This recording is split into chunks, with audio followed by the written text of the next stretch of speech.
Hello friends, आप सभी का स्वागत है आपके यूट्यूब चैनल डी स्टडी 98 में। फ्रेंड्स, जैसा कि हम साइंस में जूनियर शिक्षक भर्ती के सिलेबस के अकॉर्डिंग क्वेश्चंस की प्रैक्टिस कर रहे हैं, आज हम उसी में करेंगे विषाणु तथा जीवाणु के महत्वपूर्ण प्रश्न। अगर आप जूनियर शिक्षक भर्ती, टीजीटी, पीजीटी या फिर किसी भी एग्ज़ाम की तैयारी कर रहे हैं तो वीडियो आपके लिए इम्पोर्टेंट होने वाली है।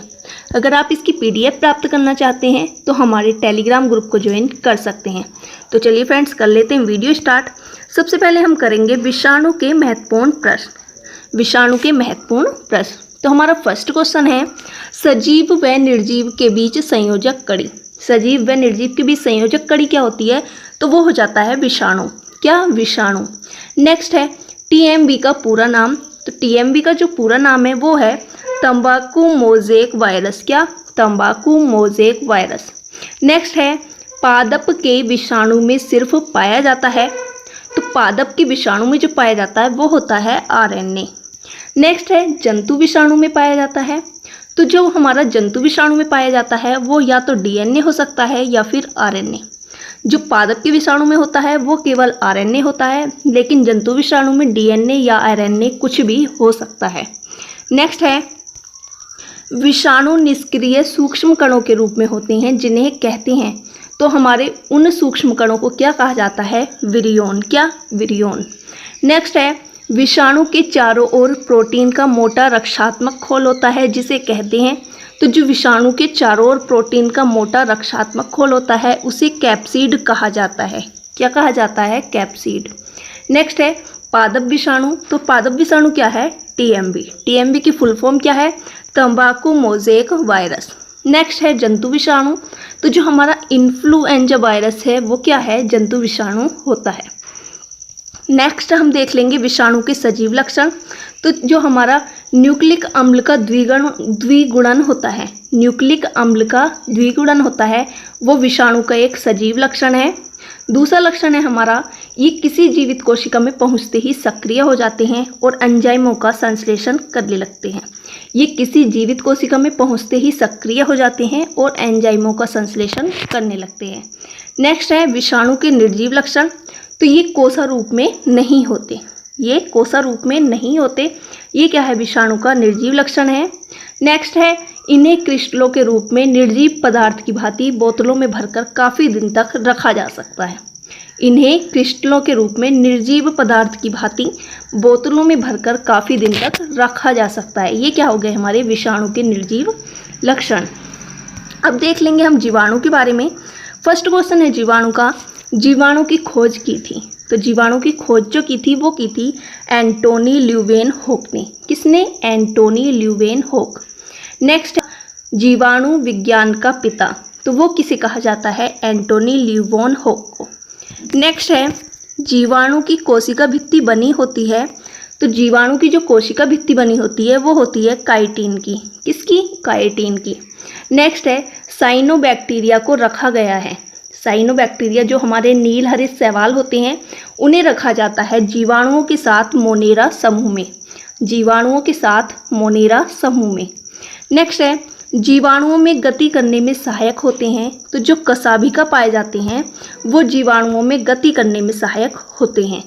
नेक्स्ट है जिन जीवाणुओं में कसाब अनुपस्थित होते हैं कहलाते हैं। जिन जीवाणुओं में कसाब अनुपस्थित होते हैं कहलाते हैं, तो वो कहलाते हैं एट्राइकस। क्या? एट्राइकस। नेक्स्ट है दोनों सिरों पर उपस्थित कसाबिका के समूह वाले जीवाणु कहलाते हैं, तो वो जीवाणु हमारे होते हैं एम्फीट्राइकस। क्या? एम्फीट्राइकस। दूध किस जीवाणु के कारण खराब होता है? तो जो दूध खराब होता है वो होता है लैक्टोबैसिलस के कारण। लैक्टोबैसिलस के कारण। नेक्स्ट है स्पेक्ट्रोमाइसिन की खोज के लिए किसको नोबेल पुरस्कार मिला था? स्पेक्ट्रोमाइसिन की खोज के लिए किसको नोबेल पुरस्कार मिला था? तो वो मिला था वोक्समान को। किसे? वोक्समान को। नेक्स्ट है मनुष्य की आंत में पाया जाने वाला जीवाणु। तो वो कहलाता है एशेरिकिया कोली। क्या? एशेरिकिया कोली। नेक्स्ट है कोमा की आकृति वाला जीवाणु कहलाता है, तो वो कहलाता है विब्रियो। क्या? विब्रियो। नेक्स्ट है जीवाणुओं में अभाव होता है। तो जो हमारा जीवाणु में अभाव होता है वो होता है माइटोकॉन्ड्रिया का। किसका? माइटोकॉन्ड्रिया का। नेक्स्ट है बीसीजी का पूरा नाम है।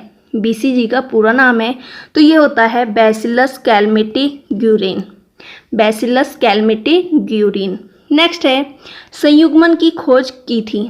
तो जो हमारे संयुग्मन की खोज की थी वो की थी लीडरबर्ग और टेटम ने। किसने? लीडरबर्ग और टेटम ने।